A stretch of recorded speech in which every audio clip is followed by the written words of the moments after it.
J'entends beaucoup de gens dire qu'aujourd'hui, le capitaine Ibrahim Traoré, c'est le nouveau Sankara. Je ne pense pas que ce soit le nouveau Sankara. Je pense que c'est le capitaine Ibrahim Traoré, mais que la flamme s'est transmise. Alors entre en jeu la deuxième composante qui explique la razzia électorale pour Diomaye, avec une victoire au premier tour malgré la présence de 18 autres candidats sur les bulletins de vote. Cette deuxième composante, c'est un deal. Clap, c'est parti. Le premier ministre du Burkina Faso, Jean-Emmanuel Ouédraogo, a reçu son homologue sénégalais, Ousmane Sonko, à Ouagadougou, dans le cadre d'une visite officielle de 2 jours, portant sur des dossiers d'intérêt commun, notamment la diplomatie, la défense, la sécurité, la culture, le sport, le commerce, l'économie et les finances. Je pense en soi que la tenue de cette séance de travail est déjà le signe de la volonté commune et manifeste des plus hautes autorités de nos 2 pays, à savoir son Excellence le président Diomaye Faye, son Excellence le capitaine Ibrahim Traoré, de faire en sorte aujourd'hui que nous puissions concrétiser et amplifier davantage cette coopération historique. Excellence, Monsieur le Premier ministre, vous avez rappelé les grandes lignes de la coopération entre le Burkina et le Sénégal. C'est une coopération solide, basée sur le respect mutuel, sur l'affection mutuelle, j'allais dire, mais qui gagnerait à croître, à être mieux développée, puisqu'elle se limite à quelques aspects, notamment une coopération en matière économique, qui est relativement faible, puisque les échanges en 2023 plafonnaient à quelque chose comme 34 milliards, c'est très faible. J'entends beaucoup de gens dire qu'aujourd'hui, le capitaine Ibrahim Traoré, c'est le nouveau Sankara. Je ne pense pas que ce soit le nouveau Sankara. Je pense que c'est le capitaine Ibrahim Traoré, mais que la flamme s'est transmise. Et c'est une leçon que l'on doit tous intégrer. Vous ne pouvez pas éteindre la volonté d'émancipation des Africains. On est parfaitement d'accord que physiquement parlant, le capitaine Ibrahim Traoré n'est pas vraiment, et on le sait tous, il n'est sûrement pas Thomas Sankara. C'est vraiment 2 personnes différentes. Mais je pense personnellement que les gens qui disent ça ne parlent pas que du physique. Ils ne parlent pas de la personne physique, je veux dire. Donc ce que Nathalie Yamb a dit peut réellement se comprendre. Mais on reviendra sur Nathalie Yamb au cours de cette vidéo. Parce que j'ai envie qu'on retourne un peu en arrière, je dois dire, pour voir. Parce que je pense que la rencontre qui s'est tenue entre le Premier ministre du Sénégal et les autorités burkinabées ne peut pas plaire à tout le monde. Surtout ceux qui s'attendaient et qui s'attendent encore que notre cher président Bassirou Diomaye Diakhar Faye ou notre Premier ministre Ousmane Sonko trahissent non seulement le peuple sénégalais mais aussi l'Afrique tout entière. Certaines personnes ne peuvent pas comprendre ce qui a changé. Voilà le problème. Ne pouvez pas éteindre la volonté d'émancipation des Africains. Je ne sais pas vous, mais je trouve que Sonko et Ouédraogo se ressemblent. Ils se ressemblent franchement. C'est-à-dire que si je ne savais pas qui c'était, j'aurais été convaincu qu'ils sont frères. Est-ce que vous trouvez cette ressemblance? Non, physiquement parlant, moi je pense pas. Mais si c'est la même flamme patriotique qui éclaire leur cœur, alors j'irai même au-delà de la ressemblance. Je parlerai d'unité. C'est alors la seule et même personne. D'ailleurs, ils le sont. Ils sont des frères. La preuve que les divisions et les séparations qu'on veut nous donner là, ce n'est pas nous, ce ne sont pas nos réalités. Les frontières dans lesquelles on nous a cloisonnés, ça ne reflète pas la réalité de chez nous. Ça c'est vrai, c'est exact. Mais le problème est que la division, c'est déjà nous qui laisserons, nous entre Africains. Voilà pourquoi les gens qui seront là pour faire le bien seront tout le temps diabolisés. Que ce soit Thomas Sankara, que ce soit même le président Ibrahim Traoré, que ce soit le président Bassirou Diomaye Faye ou que ce soit Ousmane Sonko. On reviendra sur ce que Nathalie Yamb a dit il y a 1 an, après l'élection du président Bassirou Diomaye Diakhar Faye. C'est pour ça que ça n'a aucun sens. Voilà. Mais les gars se ressemblent. En tout cas, dites-moi ce que vous en pensez. Vous ne voyez pas la ressemblance que je vois là? Bref, on démarre le sujet. Nous avons donc le premier ministre sénégalais qui s'est rendu dans la capitale du Burkina Faso, où il a été reçu par le premier ministre burkinabé. Et c'était dans la journée du 16 mai, une visite d'amitié et de travail de 2 jours, selon le communiqué conjoint des 2 pays de l'Afrique de l'Ouest. Très important de se poser la question suivante. Sachant que le Sénégal actuel n'est pas dépendante, est-ce que le partage de l'information à une certaine échelle du moins ne serait pas préjudiciable pour l'AES et pour le Burkina Faso? Parce que ces données risquent de fuiter. On pose la question de manière froide parce que c'est une option que l'on doit envisager. Et il faut aussi qu'on comprenne que le Sénégal est encore sous occupation. Pour résumer, le Sénégal, l'éternel traître, ne va-t-il pas encore trahir ses frères de l'AES, trahir son frère burkinabé? Voilà sûrement ce que pensait Kémit veut dire. Et il dit bien. Parce que c'est une option que l'on doit envisager. Et il faut aussi qu'on comprenne que le Sénégal est encore sous occupation. clairement. Il dit que le Sénégal est encore sous occupation. Voilà exactement ce que je disais au début de cette vidéo. Que beaucoup n'ont pas compris ce qui s'est passé. Beaucoup n'arrivent pas encore à comprendre ce qui a changé. Parce que c'est à ça que l'Afrique est habituée. À des dirigeants qui viennent nous promettre le paradis, mais qui finalement nous font vivre l'enfer. Et ils refusent de voir. Ils ne veulent pas voir. Ils ne veulent pas comprendre ni savoir que Ousmane Sonko et le président Bassirou Diomaye Faye sont des Sénégalais pure souche. Je ne parlerai pas de valeur, parce que si je parle de valeur, je verrai dans les commentaires certaines personnes qui viendront me dire « on verra, ils vont trahir, quoi qu'il se passe ».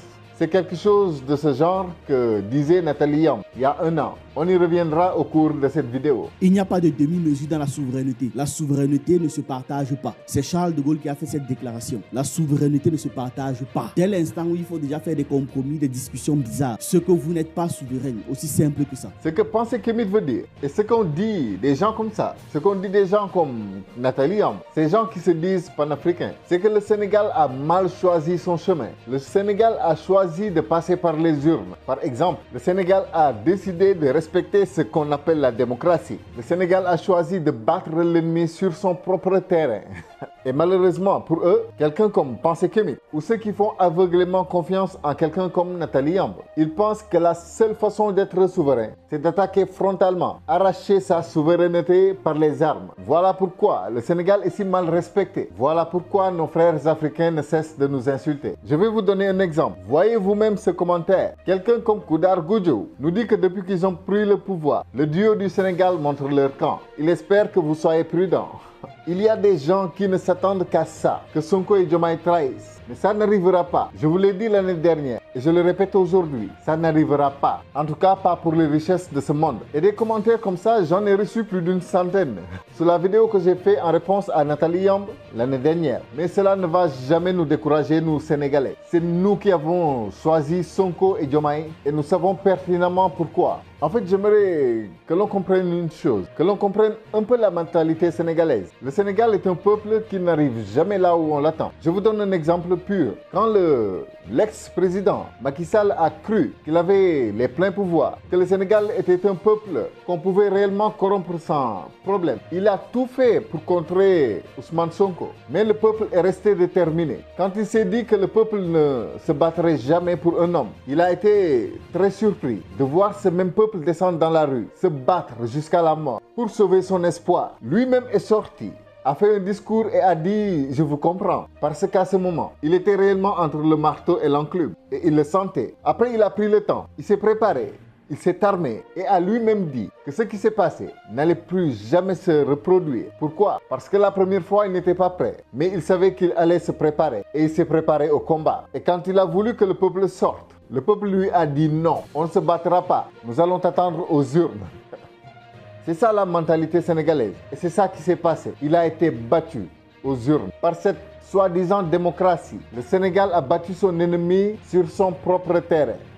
Les deux parties se sont félicités pour la convergence de vues des présidents burkinabé Ibrahim Traoré et sénégalais Bassirou Diomaye Faye sur le respect de la souveraineté des États et la maîtrise de leur destin sans ingérence étrangère aucune. Sans aucune ingérence étrangère. Il faut insister là-dessus. Le premier ministre sénégalais a d'ailleurs fait part du soutien et de la solidarité du Sénégal au Burkina Faso dans la lutte contre le terrorisme et a rendu hommage aux soldats tombés sur le champ d'honneur, ainsi que salué la résilience, la force de combat du vaillant peuple fier burkinabé. Ousmane Sonko n'a pas tari d'éloge. Mais je pense que globalement, ce que je voulais dire, c'est qu'il est temps que nos frères africains comprennent qu'il n'y a aucune différence entre le président du Faso, Ibrahim Traoré, et Ousmane Sonko. Que nos dirigeants aujourd'hui sont là pour le peuple, exactement comme le président Ibrahim Traoré est là pour le peuple. Et le président Ibrahim Traoré a le soutien total du Sénégal. Ce serait bien que beaucoup de nos frères africains qui ont suivi le troupeau, quand Nathalie Yamb a parlé en mal de Diomaye et de Sonko, puissent enfin comprendre ce qui se passe réellement. Et pourtant, humainement parlant, c'est par là que Nathalie Yamb a commencé. Réécoutons un peu ce qu'elle avait dit sur la relation entre Macky Sall, Sonko et Diomaye. Cette vidéo a été publiée le 28 mars 2024, soit 4 jours après les élections présidentielles qui se sont tenues le 24 mars 2024. Salam alaikum, je m'appelle Nathalie Yamb. Avec un mois de décalage, s'est tenue dimanche 24 mars au Sénégal une élection que le sortant Macky Sall et ses donneurs d'ordre ont tout fait pour empêcher et retarder, celle du président de la République. Et le gagnant est Bassirou Diomaye Diakhar Faye, secrétaire général du PASTEF, qui fêtait ses 44 ans le lendemain. Peut-on rêver d'un meilleur cadeau d'anniversaire que les clés du palais présidentiel? Donc voilà ici une première erreur que je dois souligner. Parce que c'est ça le problème de l'Afrique. Si on considère le palais présidentiel comme un cadeau, c'est déjà un problème. Voilà déjà un souci. Et que les gens me croient ou pas, il me faut le dire clairement. Le président Bassirou Diomaye Diakhar Faye ne pouvait pas prendre les clés du palais comme un cadeau. Si réellement il est celui qu'il est, si réellement nous avons tous compris, les clés du palais sont en réalité un fardeau pour lui. Parce qu'un homme qui est élu pour les besoins de son peuple ne doit pas jouir du luxe et des plaisirs de son palais. Donc voilà un élément de la mentalité africaine dont il faut vraiment se débarrasser. Ce n'est pas un cadeau, c'est un fardeau. Dans tout le pays, on a vu des milliers de gens sortir dans la rue pour laisser éclater leur joie après que les premiers résultats ont fait apparaître la razzia au premier tour de Diomaye. Et alors que les résultats définitifs n'ont pas encore été annoncés par le Conseil constitutionnel, les autres candidats en lice, incluant celui de la coalition au pouvoir ainsi que le président de la République sortant, ont déjà concédé leur défaite et ou félicité le gagnant pour sa victoire écrasante. Je le fais ici et maintenant également. Toutes mes félicitations à Bassirou Diomaye Diakhar Faye. Je lui souhaite beaucoup de force et plein succès dans l'accomplissement de sa lourde mission.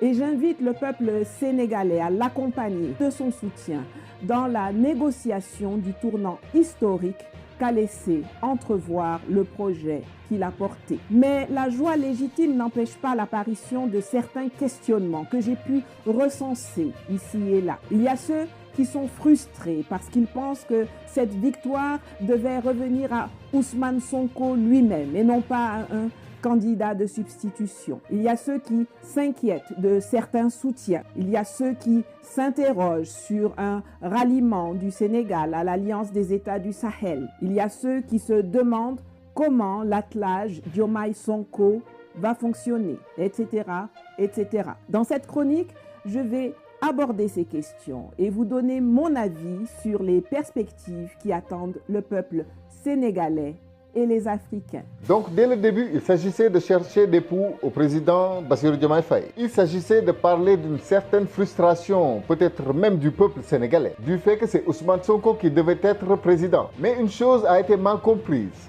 ou même omise, c'est que le peuple sénégalais a une confiance tellement grande en Ousmane Sonko que même si celui-ci désignait Djadine pour qu'il devienne président, aujourd'hui je ne serai pas là à faire des vidéos, mais je serai au palais. Cela n'enlève en rien la confiance que nous avons en Bassirou Diomaye Diakhar Faye. C'est Ousmane Sonko qui nous a dit que c'était réellement l'homme de la situation. Et au point où les choses en étaient, il fallait réellement qu'on trouve un homme de la situation. Et nous avons entendu de la bouche même de Ousmane Sonko que lui-même faisait bien plus confiance en Bassirou Diomaye Faye qu'en sa propre personne.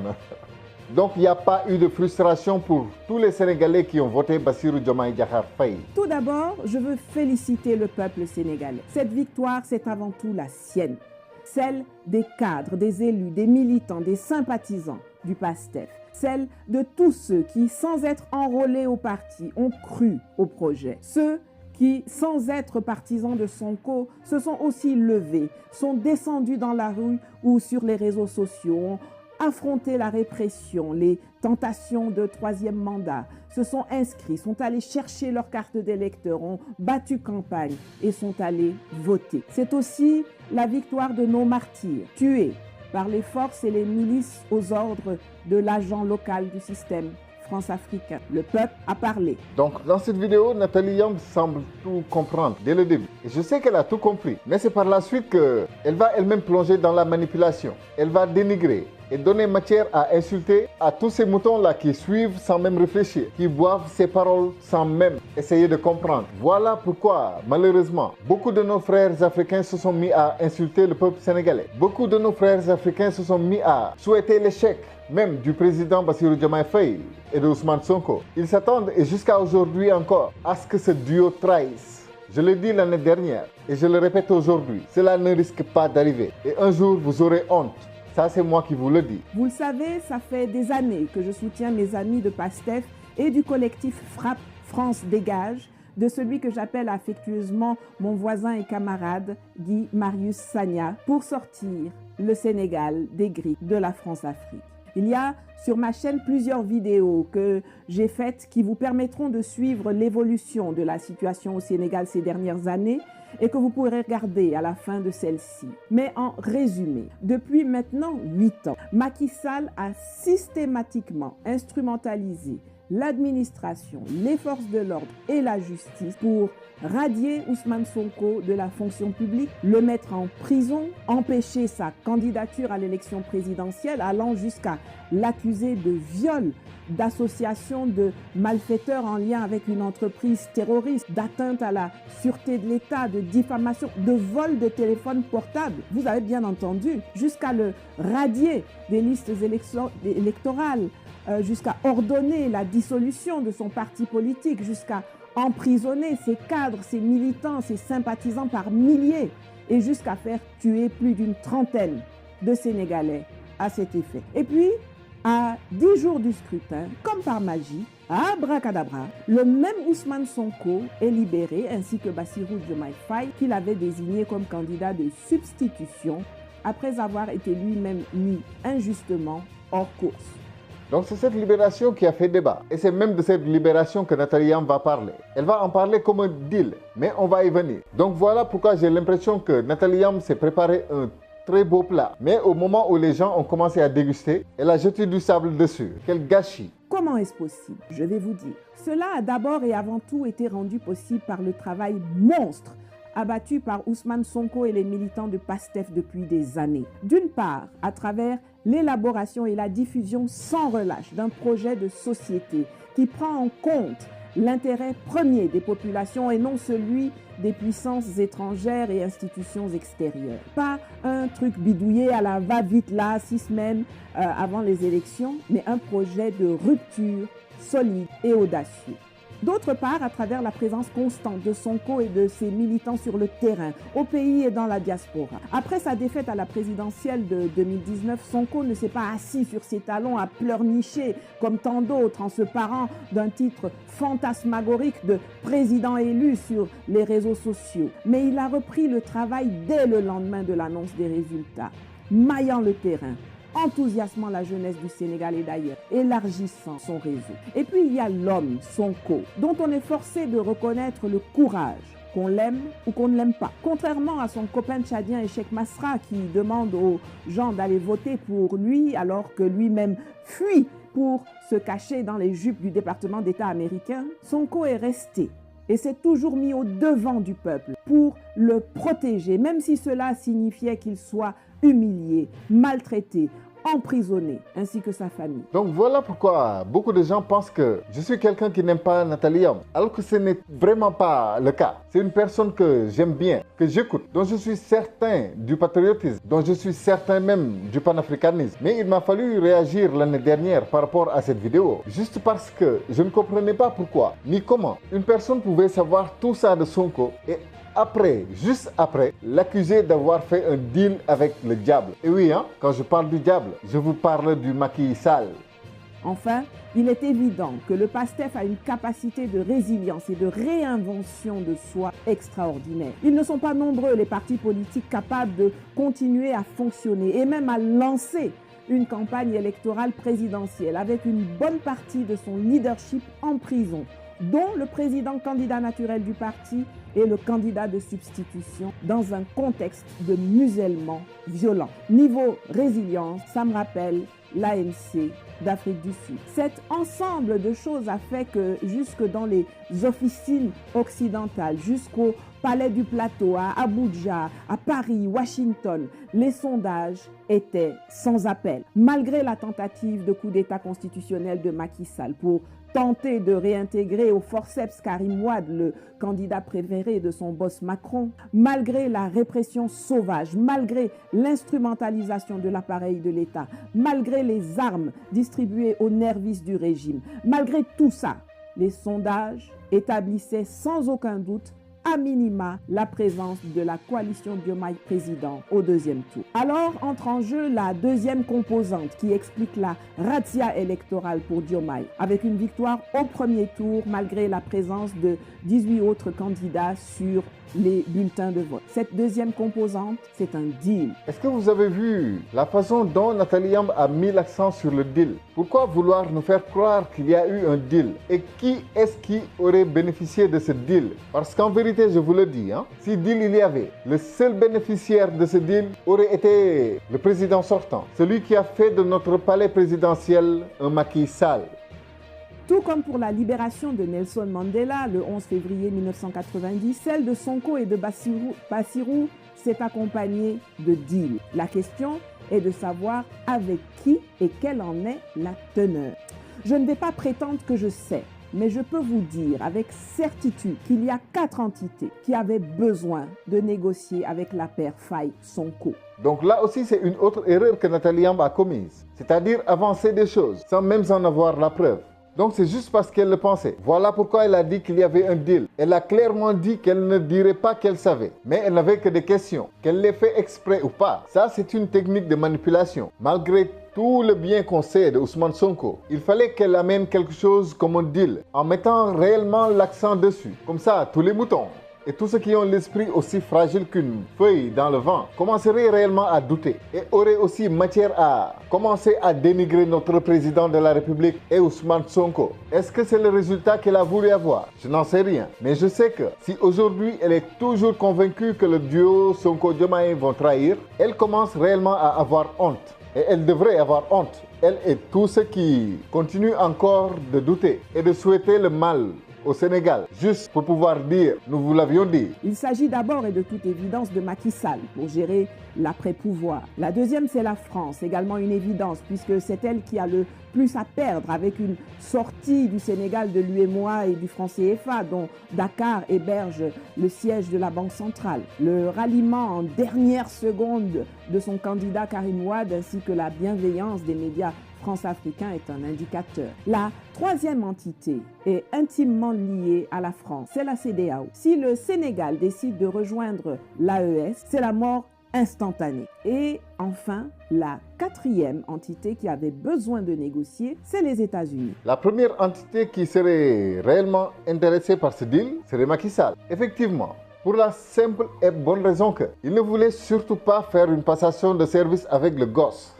Et quand je parle du gosse, je parle du secrétaire général de PASTEF à l'époque, en l'occurrence Bassirou Diomaye Diakhar Faye. À un certain niveau, quand Macky Sall s'est rendu compte que le peuple ne voulait plus de lui, le peuple ne voulait réellement plus de lui, et que ce peuple était prêt à tout, et que ce même peuple pouvait déjouer ses pièges, quand il a su qu'il n'avait plus le temps, il lui fallait coûte que coûte repousser les élections. Ce qu'il a essayé, et nos frères sont tombés pour ça, et il a échoué. Je ne pense pas que c'était seulement pour que Karim Wade puisse participer, mais c'était sûrement, à mon avis, pour que ce soit Sonko, la personne avec qui il ferait sa passation de service.